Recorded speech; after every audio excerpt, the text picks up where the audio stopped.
Estamos agora na lição de número 9 com o título Coragem para Testemunhar. Paulo diante da multidão. Então, diante da multidão, nós precisamos ter a intrepidez, a ousadia do Espírito Santo, conforme está escrito lá em Hebreus, dizendo que nós temos que entrar com intrepidez diante de Deus, fazer a vontade dele, deixar que ele use as nossas vidas, porque eu sei que muitos desafios se levantam no nosso dia a dia, mas nós temos que, com coragem, com firmeza, fazer aquilo que o Espírito Santo nos orientar, o textuário, porque has de ser sua testemunha para com todos os homens do que tens visto e ouvido. Atos capítulo 22, versículo 15, verdade prática. Todo aquele que teve um encontro real com Cristo é chamado a testemunhar dele com fidelidade, mesmo em meio à oposição e ao sofrimento. Então, mesmo em meio ao sofrimento, à oposição, o Senhor tem te chamado a permanecer fiel, testemunha do nosso Cristo. A leitura bíblica em classe se encontra em Atos capítulo 21, versículo 27, 28, 30, 31, 33, 39, 40. Também capítulo 22, do versículo 1 ao 7. Nós vamos agora para a nossa introdução desta lição. Ao retornar a Jerusalém, após a terceira viagem missionária, Paulo presta relatório aos líderes da igreja e glorifica a Deus pelo avanço do evangelho entre os judeus e os gentios. Diz assim: e havendo-os saudado, contou-lhes minuciosamente o que por seu ministério Deus fizera entre os gentios, e ouvindo-o eles glorificaram ao Senhor e disseram-lhe: bem vês, irmão, quantos milhares de judeus há que creem e todos são zelosos da lei. Então veja bem, Deus alcançou muitos judeus, Deus tem alcançado nos dias de hoje também, porque Deus quer alcançar todo ser humano. Ele quer alcançar a África, a Ásia, a Europa. Por falar na Europa, oremos pela Europa, porque é um continente que está se esfriando espiritualmente. Então o Senhor Jesus tem pressa na salvação. Em Jerusalém, o apóstolo enfrenta agressões, prisão e falsas acusações, mas transforma a adversidade em oportunidade de testemunho, revelando que a fidelidade a Cristo pode conduzir ao sofrimento sem jamais silenciar a verdade do Evangelho. Então, Paulo é um grande exemplo, né? Que mesmo diante do sofrimento, mesmo diante das perseguições, ele permaneceu fiel e levando a palavra de Deus. Parte primeira, a prisão de Paulo em Jerusalém, a conspiração, no item 1, a conspiração dos judeus e a falsa acusação de profanação do templo. Então, fazia tempo que os judeus estavam maquinando, né, contra Paulo. Diz assim, ó, quando os 7 dias estavam quase a terminar, os judeus da Ásia, vendo-o no templo, alvoroçaram-se todo o povo e lançaram a mão dele, clamando: varões israelitas, acude, este é o homem que por todas as partes ensina a todos contra o povo, olha a acusação, contra o povo, contra a lei e contra este lugar, ou seja, contra o templo, né? E demais disto, introduziu também no templo os gregos e profanou este santo lugar. Paulo jamais fez isso, Paulo jamais trabalhou contra a lei ou para pirraçar alguém, ou colocaria alguém dentro do templo que não fosse circuncidado, se não fosse judeu. E alvoroçou-se toda a cidade, e houve grande concurso de povo, e pegando de Paulo, o arrastaram para fora do templo, e logo as portas se fecharam. Então olha que tumulto que houve, né? Ao ser visto no templo, Paulo foi violentamente atacado por judeus da Ásia, movidos por ciúmes, por ódio. Eles levantaram acusações falsas, né, afirmando que Paulo ensinava contra o povo, contra a lei, contra o templo, e diz também que havia o que? Introduzido Trófimo, um gentil em área sagrada. Paulo jamais faria isso. A verdade pouco importava, a multidão inflamada que arrastou para fora do templo e tentou matá-lo. A fidelidade de Paulo mostra que o servo de Deus pode ser caluniado, mas permanece fiel por confiar no Senhor. Então, mesmo em meio aos desafios, permaneça fiel, permaneça na posição, porque a luta vai passar e você vai cantar o hino da vitória. O apóstolo Paulo também a Timóteo escreve: por cuja causa padeço também isto, mas não me envergonho, porque eu sei em quem tenho crido e estou certo de que é poderoso para guardar o meu depósito até aquele dia. Então Paulo diz, né? Eu sei que eu estou sendo perseguido, não me envergonho do evangelho de Cristo e Deus é poderoso para guardar o bom depósito. Então, nós temos um depósito o qual o inimigo tem tentado é, de alguma forma, minar esse depósito, diminuir a nossa força, diminuir o entusiasmo, a força, a coragem, a intrepidez. Então você vai vendo tantos problemas, e a Bíblia diz, né, por se multiplicar a iniquidade, o amor de muitos se esfriará. No item 2, a divisão do templo em Jerusalém. O segundo templo possuía átrios bem definidos. Então, havia o átrio dos gentios, aberto a todos, o átrio das mulheres, onde ficavam as mulheres, o átrio de Israel, exclusivo aos homens judeus, e o átrio dos sacerdotes. Uma barreira separava os gentios das áreas internas, com avisos severos de morte aos que a transgredissem. Essa estrutura explica a gravidade da acusação contra Paulo. É claro que Paulo jamais faria isso, porque nós temos que ter esse entendimento, nós não estamos aqui para insultar as pessoas, nós não estamos aqui para bater de frente com ninguém nesse sentido, né, de provocações, não. Nós estamos aqui para falar do amor, da misericórdia do Senhor Jesus Cristo. Aí se formos confrontados, fique em paz, o Senhor te ajudará. O Senhor te ajudará. Olha só, clamando, varões israelitas, acudi este homem. Aí foi acusação, né, por todas as partes, tem falado mal do povo, do templo. E também introduziu também no templo os gregos. Olha que mentira, né? Contra Paulo, porque Paulo jamais faria isso, porque ele conhece bem os ritos judaicos e ele não estava ali de modo alguma para provocar ninguém, porque tantas áreas já tinham passado pregando o evangelho e nunca precisou disso. No item 3, a intervenção das autoridades romanas. Nós vamos ver com a intervenção das autoridades, né? E procurando eles matá-lo, chegou ao tribuno da corte o aviso de que Jerusalém estava toda em confusão. Sempre tinha confusão lá, né? E este, tomando logo consigo soldados e centuriões, correu para eles. E quando viram o tribuno e os soldados, cessaram de ferir a Paulo. Aí parou, né? Porque chegou as autoridades. Então, aproximando-se o tribuno, o prendeu e o mandou atar com 2 cadeias. Ele perguntou quem era e o que tinha feito. E na multidão, uns clamavam de uma maneira, outros de outra, mas como nada podia saber ao certo, né, por causa do alvoroço, mandou conduzi-lo para a fortaleza. E sucedeu que, chegando às escadas, os soldados tiveram de lhe pegar por causa da violência da multidão, porque a multidão do povo o seguia clamando, mata-o. Então veja bem, até quando eles foram levar ele para a fortaleza, eles tiveram que se apressar para subir as escadas, que o povo estava alvoroçado, o inimigo, ele se levanta contra a nossa vida de uma tal forma, porque para cessar o testemunho e a palavra do Senhor, mas jamais ter autoridade sobre o Evangelho de Cristo. O Evangelho de Cristo, ele é o poder de Deus sobre as nossas vidas. Diante do tumulto, o tribuno romano Cláudio Lísias mobilizou os soldados da fortaleza Antônia e interviu prontamente. Paulo foi preso, e também porque Paulo foi preso, até mesmo para cessar aquela confusão, até mesmo para proteção de Paulo, né? E acorrentado a 2 soldados, cumprindo a profecia de Ágabo. Lembra quando Ágabo profetizou? Diz assim, ó, e vindo ter conosco, tomando a cinta de Paulo e ligando os seus próprios pés e mãos. Então ele pegou o cinto, pegou aquela cinta, ligou seus próprios pés e mãos e profetizando, né?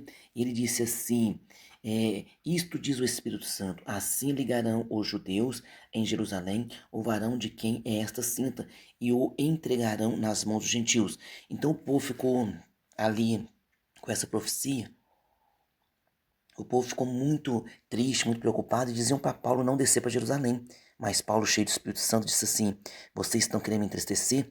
Eu estou pronto não é para ser preso, eu estou pronto até para ser morto pelo Evangelho do Senhor Jesus Cristo. Desceu. E houve aquela confusão toda e ele foi preso ali, né? A multidão clamava por sua morte, repetindo o mesmo ódio dirigido a Jesus. Lembra do ódio dirigido a Jesus, né? Eles agora estão dirigindo a Paulo. Então, Jesus Cristo, quando chamou Paulo, avisou a Ananias, né? Ele é para mim um vaso escolhido e eu lhe mostraria o quanto deve padecer pelo meu nome. Mas eles bradaram: tira, tira, crucifica-o, disse-lhe Pilatos. Ei que crucificar o vosso rei. Ei de crucificar o vosso rei, Pilatos falando, né? Porque a acusação de Jesus era essa, de que ele fosse o rei dos judeus, ou se dizia rei. Responderam os principais sacerdotes: não temos rei senão César. Olha que povo, né? Esse povo judeu realmente, eles eram muito contundentes na sua ira para condenar alguém, né? Contudo, Deus preservou a vida do apóstolo por meio da autoridade civil, mostrando que a soberania divina atua mesmo em contextos hostis. Então Deus está sempre no controle, Deus está sempre guardando a nossa vida, por quê? Porque tem um propósito. Então, enquanto Paulo estava aqui nessa terra, Deus usou em todos os propósitos e desígnios, até que chegou a hora dele partir, e ele ficou muito tranquilo, que ele disse, né? Eu combati o bom combate, acabei a carreira e guardei a fé. Paulo tinha certeza disso. Parte 2, a oportunidade para testemunhar. No item 1, Paulo pede licença para falar ao povo. Então, Paulo pede licença para falar ao povo. E quando iam introduzir Paulo na fortaleza, disse Paulo ao tribuno, é-me permitido dizer alguma coisa? E disse, sabes o grego? Não és tu, porventura, aquele egípcio que antes destes dias fez uma sedição e levou ao deserto 4.000 salteadores? Quer dizer, o tribuno não tinha certeza que era Paulo, né? Achou que ele era essa pessoa. Mas Paulo disse, não, na verdade eu sou um homem judeu, cidadão de Tarso, cidade não pouco célebre na Cilícia. Rogo-te, porém, que me permitas falar ao povo. E havendo-lhe o permitido, Paulo, pondo-se em pé nas escadas, fez sinal com a mão ao povo e, feito grande silêncio, falou-lhes língua hebraica, dizendo, olha só que interessante, então Paulo pede para falar, fala em hebraico com eles, Paulo mesmo ali apanhando, mesmo aquele tumulto, mesmo querendo matá-lo, ele ainda se dirige ao povo para falar, por quê? Porque ele quer que o povo entenda o evangelho de Cristo. Então, toda oportunidade é oportunidade, mesmo no meio do tumulto há uma oportunidade, mesmo no caos há oportunidade, mesmo no caos Deus salva almas, mesmo na luta Deus salva almas, mesmo na guerra Deus salva alma. Então, fique tranquilo se você está em guerra, se você está em caos, se você está passando por dificuldade, Deus é poderoso para trabalhar sobre a sua vida também. Aleluia. Mesmo algemado e cercado por hostilidade, Paulo demonstra equilíbrio espiritual e lucidez missionária. Em vez de entregar ao desespero, ele pede licença ao tribuno e pede para falar com aquela multidão. No item 2, o uso da língua hebraica para ganhar atenção. Por quê? Porque na língua hebraica ficaria mais fácil para que o povo hebreu que estava ali, os judeus, o compreendesse, o entendesse e desse crédito a ele. Então ele diz, né? Varões, irmãos e pais, ouve agora a minha defesa perante vós. E quando ouviram falar-lhes em língua hebraica, maior silêncio guardaram. E ele então começou a falar com eles. Então olha que interessante, nós temos que aproveitar as ocasiões e ter sabedoria naquela ocasião. Ao iniciar sua defesa, Paulo fala em hebraico, mais especificamente o aramaico, língua profundamente valorizado pelos judeus da Palestina. Então, quando ele está falando agora em aramaico, e eles tiveram uma grande atenção. Então, nós temos que aproveitar as ocasiões que o Senhor nos permite para falar, se não é ocasião, qualquer um local, seja ele um local de festa ou até mesmo, né? Muitas vezes a gente está num velório, eu já fui pego assim em um velório que não era um velório de uma pessoa evangélica, mas eu estava ali e estava também sentindo a dor daquela família, e aquela família, por conhecer por saber que a gente é pastor, pede, né, gentilmente que dê uma palavra. E a gente tem, então, essa graça de Deus de falar no velório, de levar para as pessoas uma reflexão sobre a morte, sobre a vida eterna. Então, isso é aproveitar as ocasiões. Deus tem este poder para usar sobre a vida de cada um de nós. Esse gesto estabelece imediata conexão cultural com eles, né? Assim como Estevão, lá em Atos 7, versículo 2, né? Aí você vai ler em diante do capítulo 7 como que Estevão dá uma aula demonstrando respeito e pertencimento. Então, ele mostra respeito e pertencimento quando ele começa a falar com eles desta forma. E quando ouviram falar na língua hebraica, maior silêncio guardavam. Tá vendo só? Então a escolha do idioma não é casual, mas estratégia. Então Deus sempre tem uma estratégia para nós. Então Paulo, ele é inteligente. Olha como é que ele deixou escrito. Fiz-me como judeus para os judeus, porque ele era judeu, né? Para ganhar os judeus. Para os que estão debaixo da lei, como se estivera debaixo da lei, para ganhar os que estão debaixo da lei. Porque ele conhecia a lei, viveu muito tempo debaixo da lei. Para os que estão sem lei, como se estivera sem lei, não estando sem lei para com Deus, mas debaixo da lei de Cristo, para ganhar os que estão sem lei. Ou seja, ele aproveitava as ocasiões, sabia conversar, sabia entrar, sabia sair. Fiz-me como fraco para com os fracos, para ganhar os fracos. Fiz-me tudo para todos, para por todos os meios chegar a salvar alguns. Isso é o que? Isso é sabedoria divina, isso é estratégia que vem dos céus para a nossa vida. No item 3 aqui, coragem para testemunhar em meio à hostilidade. Então Paulo teve essa coragem, ousadia dada pelo Espírito Santo. Quanto a mim, sou varão judeu, ele agora testificando, né?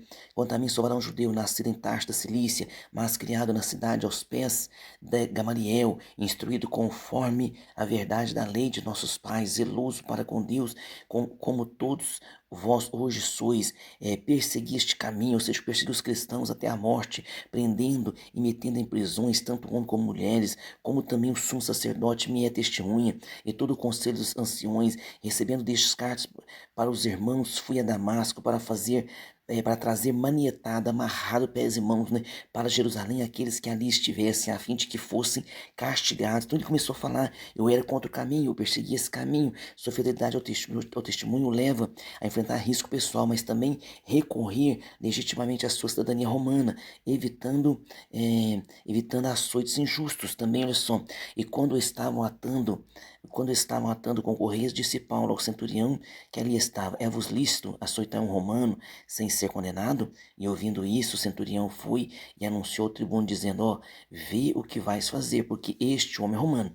Aí eles ficaram preocupados, porque a lei dizia que você jamais poderia chicotear um romano, castigá-lo sem antes ser ouvido, sem antes ser feita a defesa. E vindo o tribuno, ou seja, ele usou a lei, né? Então a lei, a Constituição também nos garante muitas coisas, temos que usar a lei também para que possamos mais e mais propagar o Evangelho. E vindo o tribuno, disse-lhes: dize-me, és tu romano? E ele disse: sim. Aí o tribuno fica curioso, né? Respondendo o tribuno: eu, com grande soma de dinheiro, alcancei este direito de cidadão. Paulo disse: mas eu o sou de nascimento. Ou seja, Paulo, ele é romano, ele tem a cidadania pelo seu nascimento. E aquele homem teve que comprar a cidadania. E logo dele se apartaram os que haviam de examinar, e até o tribuno teve temor, quando soube que era romano, visto que o tinha ligado, ou seja, que o tinha o amarrado, né? Então Paulo ensina que cada crise pode ser contornada, se tornar uma ocasião para glorificar a Cristo. O Espírito Santo consegue usar de para testemunhar, mesmo em ambientes hostis, preparando o caminho para novas oportunidades. Então, o apóstolo Paulo agora também testifica diante dessas autoridades, ou seja, é um judeu convicto, mas também é um romano de nascimento, e agora está seguindo quem? Está seguindo a Jesus Cristo. Parte 3: o poder do testemunho pessoal.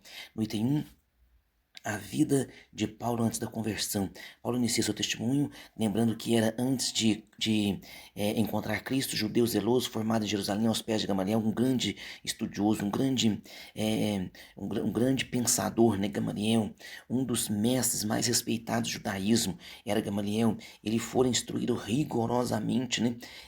Rigorosamente na lei de seus pais, diante dos judeus apresentava-se como alguém irrepreensível. Então Paulo era dessa forma, não por isso que a conversão de Paulo é algo extraordinário, ainda que também podia confiar na carne, que se algum outro cuida que pode confiar na carne, ainda mais eu, que na carne quer dizer: você nasceu judeu, então eu também posso confiar nisso, eu nasci judeu, circuncidado ao 8º dia, na linhagem de Israel, da tribo de Benjamim, hebreu de hebreu, segundo a lei, fui fariseu. Então, ele é da tribo de Benjamim, e ele era um fariseu convicto, segundo o zelo, perseguidor da igreja, segundo a justiça que há na lei, irrepreensível. Ou seja, ele era um testemunho na sua comunidade, ele era zeloso, e de repente Jesus transforma esse coração, porque Jesus tem esse poder, embora esse zelo estivesse equivocado, né? Porque perseguia cristãos, prendia cristãos. Então esse zelo dele era equivocado, porque lhes dou testemunho de que tem zelo de Deus, mas não com entendimento. Então Paulo entendia que eles também tinham um zelo de Deus, mas não com entendimento. Seu passo inclui